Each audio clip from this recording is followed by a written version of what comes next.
বলেন আমাদের কর্মীটলা জেলা হাসপাতালে যে দেখেন কত সুন্দর, এই যে হাতের উপরে মাছে খাবার খাইতে আইছে, এই যে দেখেন খাবার খাইতে আইছে।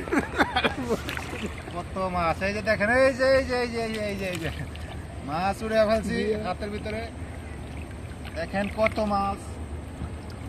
আমরা এখানে 1500-2000 মাছ ছাড়ছি। আপনারা সবাই আসবেন, সবার জন্য উন্মুক্ত, কিন্তু খাবার কেউ খাওয়াইতে পারবেন না। আমরা ছাড়া খাবার কেউ খাওয়াইতে পারবেন না। অবশ্যই সবাই দেখবেন। খাবেও না আপনাদের অন্য কেউ খাবার, না? হ্যাঁ, আমাদের হাতের খাবার ছাড়া অন্য কারোর হাতের খাবার খাবে না। সবাই আসবেন। এই যে দেখেন কত সুন্দর, কত মাছ, হাজার হাজার মাছ। আপনাদের খাবার তান্ত্রিক কই? মাছ উড়ান, স্যার, এই যে দুইটা, স্যার, এই যে দুইটা। ওরে রে, কত মাছ উড়ান, স্যার। এই, কে খাওয়া খাইছে?